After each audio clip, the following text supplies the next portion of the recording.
पुनः सभी future professor का हमारे चैनल पर स्वागत है। एपीपीएससी के जूलॉजी का जो क्वेश्चन पेपर का हम बात कर रहे थे उसका सेकंड वीडियो हमारे सामने है।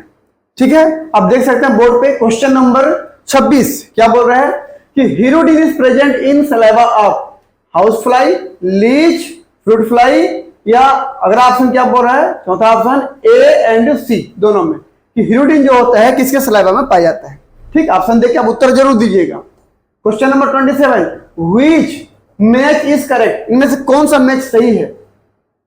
पहला कोरियम का स्किन, चिलोसिस का माउथ, न्यूक्लियोटाइड का जीटीपी, या अगला ऑप्शन बोल रहा है डी ऑल। उत्तर पता है तो जरूर दीजिएगा कमेंट बॉक्स पे। Question number 28, division of labour is clearly observable in, कि जो काम का बंटवारा होता है वो किसमें क्लियरली देखा जाता है? हम देख सकते हैं पहला लिस्मेनिया, दूसरा एंटामीबा, तीसरा मोनोसिस्टिस, चौथा ऑप्शन हमारे पास क्या डी ऑप्शन हाइड्रा। उत्तर पता है जरूर दीजिएगा। Question number 29, in normal human being sweat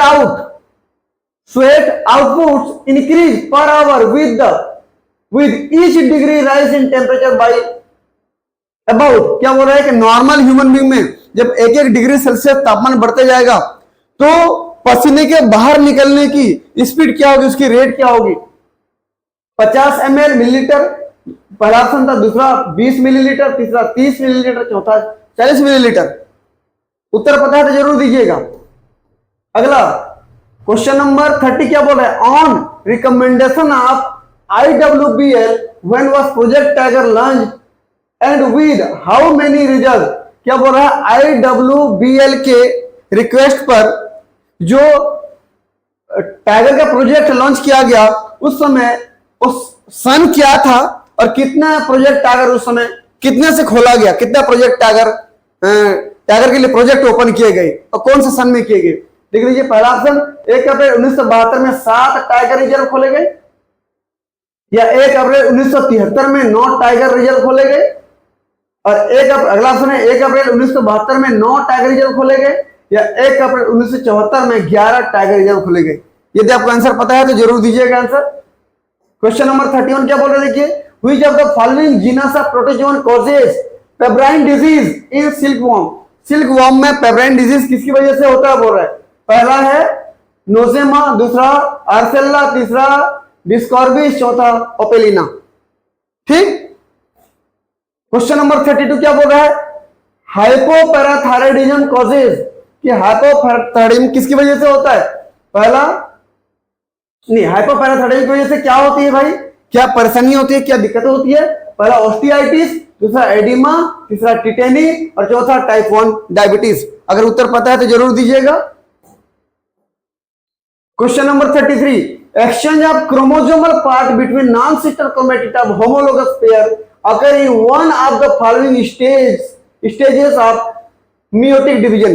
meiotic division में जो होमोलोगस क्रोमोसोम के जो नॉन सिस्टर क्रोमैटिड के बीच में, होमोलोगस क्रोमोसोम के नॉन सिस्टर क्रोमैटिड के बीच में जो होमोलोगस क्रोमोसोम के खंडों का आदान प्रदान होता है वो कौन से स्टेज में होता है meiotic division के? पहला लेप्टोटीन, दूसरा डिप्लोटीन, तीसरा जाइगोटीन, चौथा पैकेटीन। अगर उत्तर पता है तो जरूर दीजिएगा। उसका मतलब वहां पर क्या बोल रहा है, ये नॉन होमोलोगस क्रोमोसोम के नॉन सिस्टर क्रोमैटिड के बीच में क्रोमोसोम का आदान प्रदान होना क्या कहलाता है? Homologous recombination. पढ़िएगा उसको आप। चलिए 34 नंबर हमारा क्वेश्चन क्या बोल रहा है कि among the following which 2 amino acids are synthesized in the liver of frog and human being during synthesis of urea, कि जब फ्रॉग और ह्यूमन में लीवर में यूरिया बन रहा होता है तो उस समय इनमें से कौन से 2 अमीनो एसिड का भी निर्माण होता है? कौन से 2 अमीनो एसिड बनते हैं? पहला आर्जिनिन एंड सिटोलिन, दूसरा वेलिन एंड एलेनिन, तीसरा ग्लाइसिन एंड लाइसिन, चौथा ल्यूसिन एंड एस्पार्टिक एसिड। अगर पता है आपको आंसर तो जरूर दीजिएगा आंसर। अगला question number 35, one of the vitamin not present in vegetables and fruit, इनमें से कौन सा विटामिन है जो वेजिटेबल और फ्रूट में नहीं मिलता है? पहला पाइरिडॉक्सिन, दूसरा राइबोफ्लेविन, तीसरा साइनोकोबालामाइन और चौथा थायमिन। उत्तर पता है तो जरूर कमेंट बॉक्स पे दीजिएगा। Question number 36, femoral gland are present in thigh region of which of the following. नीचे जो ऑप्शन दिए गए हैं इनमें से कौन से ऑर्गेनिज्म में उसके थाई वाले भाग पर, मतलब पिछले पैर के जांग वाले के एरिया के नीचे वाले भाग पर फीमोरल ग्लैंड पाई जाती है। तो देख लीजिए, पहला ऑप्शन मेल रेकोफोरस, दूसरा मेल यूरोमेस्टिस, तीसरा मेल हाइला, चौथा फीमेल कैलोटिस। ठीक है, अगर आपको आंसर पता है तो जरूर दीजिएगा। Question number 37, which among the following is connecting link between two phyla. यहां पर बोला है कि नीचे जो ऑर्गेनिज्म का नाम दिया गया है इनमें से कौन सा ऑर्गेनिज्म है जो दो फाइलम के बीच में कनेक्टिंग लिंक है। मैं ये नहीं बोला कि दो एनिमल के बीच में कनेक्टिंग लिंक, बोले दो फाइलम के बीच में कनेक्टिंग लिंक है। ठीक है, तो देख लीजिए, पहला एक्टिना, दूसरा आर्कियोप्टेरिस, तीसरा पेरिपेडस, चौथा बेलेनस। अगर उत्तर पता है तो कमेंट बॉक्स में जरूर लिखिएगा। Question number 38, terminal end of eukaryotic chromosome perform one of the following function.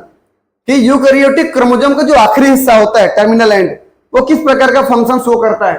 पहला, help in maintaining individuality of chromosome, किसी क्रोमोसोम की इंडिविजुअलिटी को, उसकी अपनी एक पहचान को बना के रखता है। दूसरा ऑप्शन बोलता है इनिशिएट ट्रांसक्रिप्शन, ट्रांसक्रिप्शन की शुरुआत करती है। तीसरा ऑप्शन बोलता है स्टॉप ट्रांसक्रिप्शन, ट्रांसक्रिप्शन की क्रिया को बंद करती है। और चौथा ऑप्शन बोलता है separate daughter chromatid during cell division, कोशिका विभाजन के समय डॉटर सेल को वो अलग करने में मदद करती है, बोल रहे हैं। ठीक है, तो अगर आपको उत्तर पता है तो जरूर दीजिएगा। अगर आप सेल डिवीजन पढ़े हैं तो जरूर उत्तर पता होगा इसका।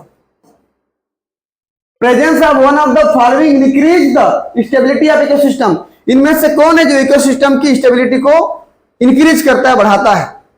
ठीक, पहला फूड वेब, जिसको खाद्य जाल बोलते हो। दूसरा लॉन्ग फूड चेन, एक लंबी खाद्य श्रृंखला, ऊपर वाला खाद्य जाल था, नीचे खाद्य श्रृंखला है। ठीक, अगला लार्ज नंबर ऑफ कार्निवोर, यदि कार्निवोर की संख्या बढ़ जाए, मांसाहारियों की संख्या बढ़ जाए। अगला बोल रहा है लार्ज नंबर ऑफ हर्बीवोर, शाकाहारियों की संख्या बढ़ जाए। कौन सा इसमें से ऑप्शन है जो किसी इकोसिस्टम को बेस्ट मजबूत स्टेबिलिटी प्रदान करता है। Question number 40, which ancestor of man stood erect and showed bipedal movement for the first. कि ह्यूमन बीइंग का कौन सा पूर्वज है जो सबसे पहली बार अपने दोनों पैरों पर चलना शुरू किया। ठीक है, तो पहला जावा मैन, दूसरा पेकिंग मैन, तीसरा ऑस्ट्रेलोपिथेकस, चौथा क्रो-मैग्नम। ठीक है ना, बाइपेडल बोला है, दो पैरों पर चलना शुरू किया, सीधा हुआ चलना शुरू किया। कौन सा इन चारों में से? अगर उत्तर पता है तो जरूर दीजिएगा अपना आंसर। और मैं बार बार बोल रहा हूं कि जब भी आप अपना उत्तर देंगे तो किसी दूसरे के कमेंट को पढ़े बिना अपना उत्तर देंगे, चीटिंग नहीं करना है। ठीक, चलिए अगला question number 41, healthy normal human babies do not shiver in cold weather because. क्या बोल रहे हैं, एक नॉर्मल ह्यूमन बीइंग का जो एक बेबी होगा, स्वस्थ शिशु होगा, वो ठंड में कांपता नहीं है। क्यों? पहला ऑप्शन बोल रहा है कि their body temperature is less than adult, क्योंकि उसका बॉडी टेम्परेचर एक वयस्क की तुलना में कम होता है, इसलिए ऐसे होता बोल रहे हैं। अगला option, they have about 6% of body weight at brown fat in their body. और जो बच्चे का शरीर होता है, शरीर के भार का 6% ब्राउन फैट होता है, इसकी वजह से वो कांपता नहीं है, बोल रहे हैं। अगला option, their BMR is less than adult, उसका बेसल मेटाबॉलिक रेट एक वयस्क की तुलना में कम होता है, इसलिए वो कांपता नहीं है, बोल रहा है। और अगला option, their body surface area is less then their body temperature and their body temperature is also less, बोल रहे हैं कि उसका बॉडी का जो छोटा बच्चा है उसका सरफेस एरिया कम होता है और बॉडी का तापमान भी कम होता है, इसलिए वो कांपता नहीं है, बोल रहे हैं। जो आपको उत्तर सही लगता है उत्तर जरूर दीजिएगा कमेंट बॉक्स पर। अगला question number 42, in poisonous snakes fangs are present over which of the following bones. Question ये बोल रहा है कि सांप में जो विषैले सांप होते हैं उनमें जो फेंज विषैला दंत होता है, टीथ होता है, वो कौन से उसके जबड़े के हड्डी पर रहता है। पहला ऑप्शन है मैक्सिला, दूसरा बोमर, तीसरा लैक्राइमल, चौथा स्क्वैमोसल। अगर पढ़े होंगे तो जरूर उसका उत्तर आप कमेंट बॉक्स में दीजिएगा। और मैं तो कहता हूं अगर आप बीएससी पढ़े हो, बीएससी थर्ड ईयर में तो है ही, बीएससी फर्स्ट ईयर में भी था, अगर आप पढ़े हैं तो जरूर उसका जवाब दीजिए। Question number 43, foramina panizzae is an opening which is present in crocodile edge. कि फोरामेना पेनाइजी एक प्रकार का छिद्र होता है जो उसके हार्ट के आसपास इर्द गिर्द पाई जाती है, तो वो कौन से रीजन पे पाई जाती है क्रोकोडाइल में। क्रोकोडाइल में होता है, लेकिन कहां पे होता है, जगह बताना है आपको। पहला लेफ्ट एओर्टिक आर्च, दूसरा राइट एओर्टिक आर्च, तीसरा ऑप्शन बोल रहा है where left and right aortic arch cross each other, जहां पर दोनों left right aortic arch cross होते हैं वहां पर बोल रहे हैं। और अगला चौथा नंबर है ओवर, क्या बोल रहा है, इंटर आरिकुलर सेप्टम, दो आरिकल के बीच में जो सेप्टम था वहां पर ये पाया जाता है, छिद्र बोल रहा है। आपको जो उत्तर सही लगता है उत्तर जरूर दीजिएगा। क्वेश्चन नंबर 44 क्या बोलता है, देखिए eggs of human being and amphioxus are, human और एम्फिऑप्सिस के एग किस प्रकार के होते हैं। पहला ऑप्शन माइक्रोलेसिथल, दूसरा मिजोलेसिथल, तीसरा टिलोलेसिथल, चौथा सेंट्रोलेसिथल। आपको पता है ये इसका आंसर क्या है, ऑप्शन में जरूर दीजिएगा कमेंट बॉक्स पे जाके। अगला क्वेश्चन बोल रहा है कि the formula used to find out mean from the data is, कि किसी प्रकार के डाटा से यदि आपको मीन निकालना है तो उसके लिए फार्मूला क्या होंगे। पहला फार्मूला देख लीजिए, summation x square upon n, summation x square upon n minus 1, summation x upon n, या नन ऑफ दिस बोल रहे, इनमें से कोई नहीं बोल रहा है। ठीक, तो आपको जो लगता है उत्तर दीजिएगा ABCD करके, ठीक है। Question number 46, cytopyge is present in, cytopyge किसमें पाई जाती है। पहला कंगारू, दूसरा स्वीपर एनिमलक्यूल, और सी स्नेल, और डी में स्कॉर्पियन। स्लीपर एनिमलक्यूल मतलब जानते हो क्या होता है, पैरामीशियम, ठीक है। तो आपको जो भी उत्तर सही लगता है उसको दीजिएगा कमेंट बॉक्स पे। Question number 47, match item in column A with item in column B and choose the correct answer. Column A और कॉलम बी को पढ़िए, जो मैच करता है उसको मैच कराइए और सही उत्तर को चुनिए। एक प्रपद्रम में sessile, all parasites, nucleus of two kinds, moss animals, इधर Sporozoa, Ciliophora, Bryozoa, Porifera, Bryozoa, Porifera, इनमें से कौन किसको मैच कर रहा है उसके हिसाब से आप ऑप्शन को चुनिएगा, ठीक, उत्तर जरूर दीजिएगा। Question number 48, one of the following parasite occurs in blood, lymphatic system and cerebrospinal of human being.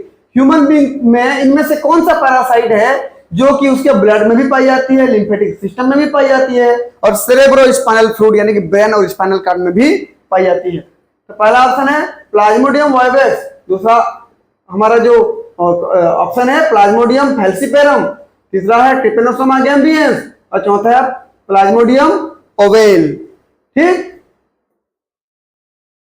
Question number हमारे पास 49 क्या है, whose name is associated with fly room, किसका नाम, नीचे दिए गए कुछ साइंटिस्ट के नाम है, किसका नाम फ्लाई रूम के नाम से फेमस है। हरमन निल्सन एहले, अगला है, पहला ऑप्शन ये था, दूसरा ऑप्शन चार्ल्स डार्विन, तीसरा ऑप्शन G.J. मेंडल, चौथा ऑप्शन थॉमस हंट मॉर्गन, ठीक। अगर उत्तर पता है तो जरूर दीजिएगा आप। Question number 50, the chemical that stop cell division at metaphase, कोशिका विभाजन के मेटाफेज को रोकने, मेटाफेज अवस्था में रोकने के लिए कौन सा केमिकल का इस्तेमाल किया जाता है बोल रहे हैं। पहला ऑप्शन साइटोसाइन, अगला आर्जिनिन, तीसरा फॉस्फीन, और चौथा कोल्चिसिन। मुझे लगता है कि आपको यह उत्तर जरूर पता होगा, इसलिए कमेंट बॉक्स पे आप प्रश्न की संख्या के साथ साथ ABCD ऑप्शन उत्तर दीजिएगा, ठीक है बच्चों। मिलते हैं फिर नेक्स्ट क्वेश्चन में, क्वेश्चन नंबर 51 से क्वेश्चन नंबर 75 तक। तब तक के लिए सभी बच्चों का बहुत बहुत धन्यवाद।